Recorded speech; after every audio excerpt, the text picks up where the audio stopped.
myth is an idea that, while widely believed, is false. In a deeper sense, in the religious sense, a myth serves as an orienting and mobilizing story for a people. The focus is not on the story's relation to reality, but on its function. A story cannot function unless it is believed to be true in the community or the nation. It is not a matter of debate. If some people have the bad taste to raise the question of the truth of the sacred story, the keepers of the faith do not enter into debate with them. They ignore them or denounce them as blasphemers.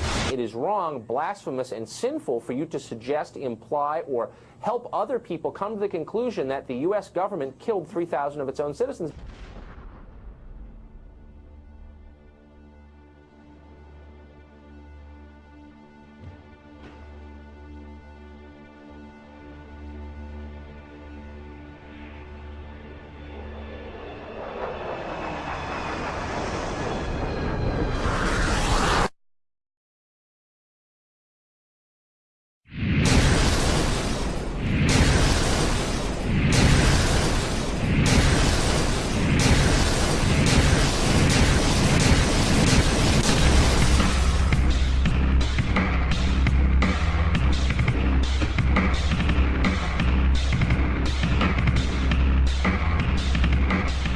As if a demolition team set off when you see the old demolitions of these old buildings. It looks like one of those scenes of an old building being purposely dynamited and blown up. Anybody who's ever watched a building being demolished on purpose knows that if you're going to do this, you have to get at the under-infrastructure of a building and bring it down.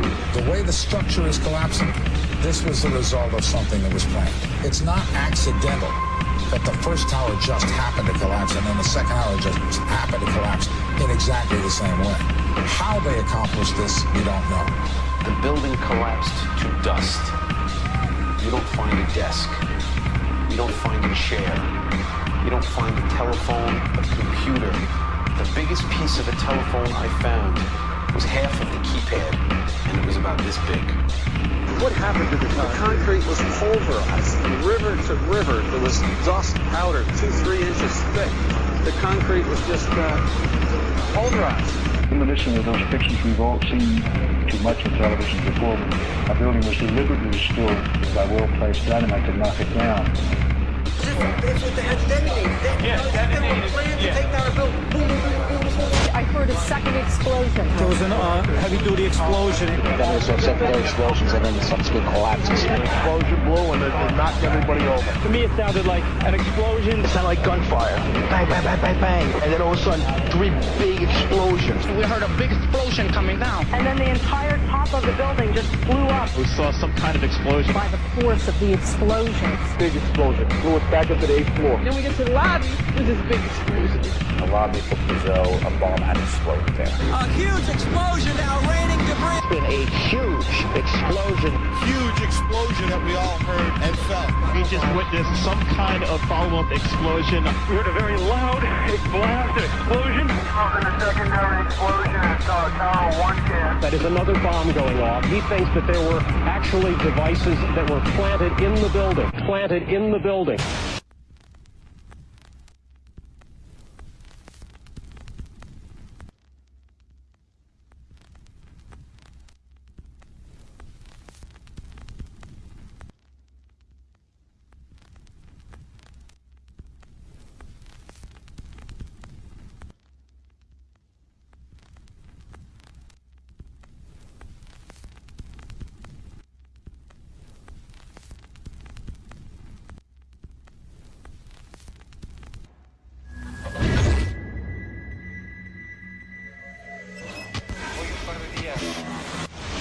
I don't think anybody could have predicted that they would try to use an airplane as a missile, a hijacked airplane as a missile. Nobody in our government, at least, and I don't think the prior government that could envision flying airplanes into buildings.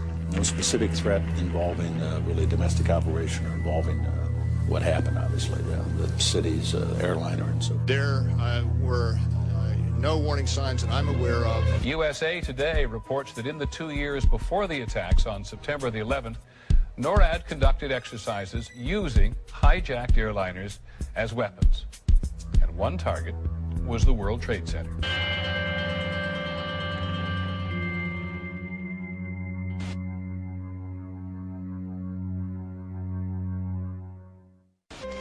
In confidential documents from the Philippines obtained by CNN, the plan was clear.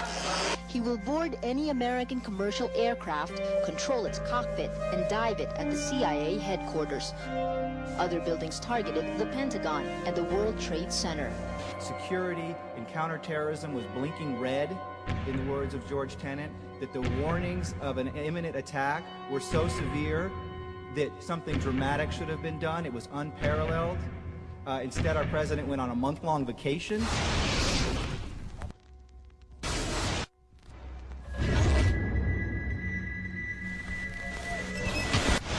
The head of Pakistani intelligence of the ISI, Mahmoud Ahmed, requested Omar Sheikh to wire $100,000 to Mohammed Atta, who was the lead hijacker. Hijacker Mohammed Atta received wire transfers via Pakistan. The man sending the money to Atta is believed to be Ahmed Umar Saeed Sheikh. Omar Sheikh admitted he was supported by the Pakistan government's intelligence service, the ISI.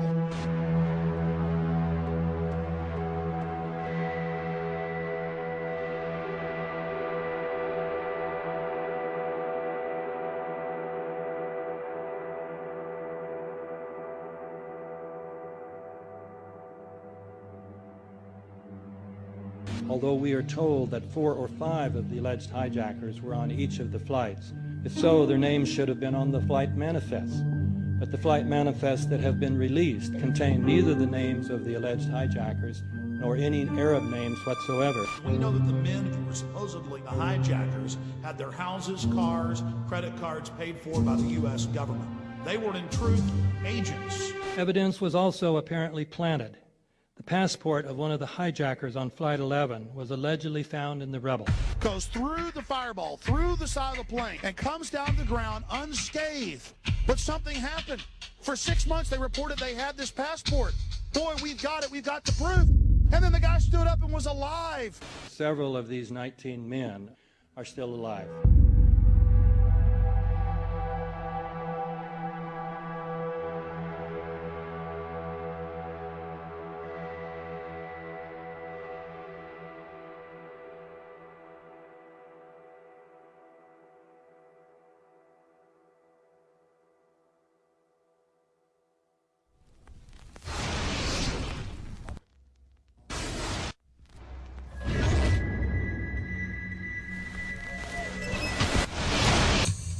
Of course we're after Saddam Hussein, bin Laden. He's January 2001, the Bush administration orders the FBI and intelligence agencies to back off investigations involving the bin Laden family, including 2 of Osama bin Laden's relatives, who were living, guess where, in Falls Church, Virginia, right next to CIA headquarters.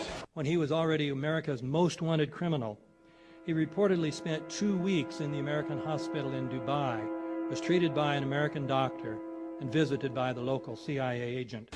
We have not seen one piece of evidence that links Osama bin Laden directly to the planning stages of September 11th. This failure to provide proof was later said to be unnecessary because bin Laden, in a video allegedly found in Afghanistan, admitted responsibility for the attacks. This confession is now widely cited as proof. But the man in this video has darker skin, fuller cheeks, and a broader nose than the Osama bin Laden of all other videos. We again seem to have planted evidence. In 1976, Osama's older brother Salim bin Laden hired a man in Texas by the name of Jim Bath to handle all the investments in the United States for the bin Laden family. Jim Bath also happens to be a personal, almost lifelong friend and former Air National Guard pilot with George W. Bush. The connections between the Bushes and the bin Ladens become much more clear when George Herbert Walker Bush made trips to Saudi Arabia in 1998 and 2000 to meet with the bin Laden family on behalf of a company called the Carlyle Group.